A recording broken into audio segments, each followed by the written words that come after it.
Yun oh, musta po kayo? Anong oras naman mapanood tong video na to? Gagala ko ulit kayo dito sa countryside dahil nandito kami sa province nakatira. Tingnan nyo naman, bundok na bundok pero ang ganda ng kalsada. Araw-araw tayong napapagawi sa lugar na ito pagka wala tayong pasok sa trabaho. Tingnan nyo naman, ang ganda ng kalsada rin sa Japan guys. Yung binabayad kong halos 16,000 pesos sa road tax every year. Hindi nakakapanghinayang kasi makikita mo kung gaano kaganda yung daan. Talagang kanilang inaalagaan. Hindi nakakapanghinayang yung binabayad na road tax. Pagamat malaki ang binabayaran namin road tax dito, pero sulit naman. Napakaganda ng kalsada. Kahit na bundok ito, pero tingnan nyo, napakaganda ng kalsada.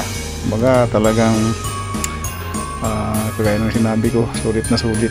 Hindi ka manghihinayang doon sa binabayad mo kasi dito hindi nila sinisira yung kalsada, pinapatungan lang nila na pinapatungan to ng espalto para gumanda. Hindi kagaya dyan sa Pilipinas na ang ganda ng kalsada sinisira, pero yung sira hindi nila inaayos kasi nada yung kickback. Grabe kasi yung mga namamahala dyan sa atin. Grabe yung corruption. Hindi kagaya dito sa Japan. Tingnan nyo naman, napakaganda. Kahit na bundok na, pero ang ganda ng kalsada.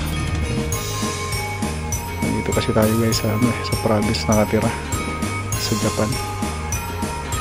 Ngayon yung pataas na yan, yung sa kanan yan ay golf course na nasa tuktok ng bundok. Napunta ko na rin yan, parang hilltop siya. Pero ang ganda din ang lugar na yun. Masikip lang yung daan para kang dumadaan sa gubat. Ito, ang diretso nito pupunta rin to doon sa bayan. Pero may pupuntahan tayo dito, bilihan ng sayote, bilihan ng gulay at saka ng itlog. Yung manukan dito sa lugar na ito.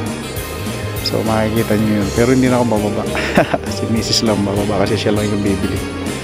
Tapos yan, lugar na ito, itong banda-banda rito kaliwat kanan yan, may dito sa kaliwa palayan yan, tapos dito sa kabila may taniman ng ayan, yung mga ano ba tawag yan, palayan din, at saka yung blueberry, yung mga tanim dyan. Kasi yung mga Japanese wala sila sinasayang na lupa, talagang hanggat kayang taniman tinataniman nila yan.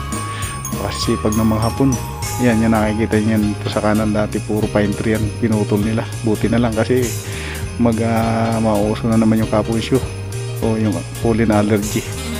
Yan, malapit na tayo guys dito sa bilihan ng gulay at itlog. Mura kasi, tapos sayote, mayroong tindang sayote rito. Yung alam na ng mga Pilipino itong lugar na ito dito sa bilihan ng itlog kasi marami ng Pilipino bumibili ng sayote rito. Yan, ito sa kanan na lugar na ito. Yan, itong pwesto na yan, sa baba. Diyan kami bumibili ng sayote, ng kalamansi, at saka minsan nakabili rin kami ng upo dyan, saka yung mais na sweet corn. Ang sarap niya, fresh na fresh, baga bagong ani. Kaya ayun, hanggang dito na lang tong video na to. Kumusta po kayo? Mag-iingat po tayo lagi, at lagi lang po natin samahan ng ating pananalangin sa ating Diyos upang patuloy po tayong may protection sa ating pang araw-araw na buhay, dahil napakahirap na po ng buhay ngayon. Kaya hanggang dito na lang po. God bless you all. Bye.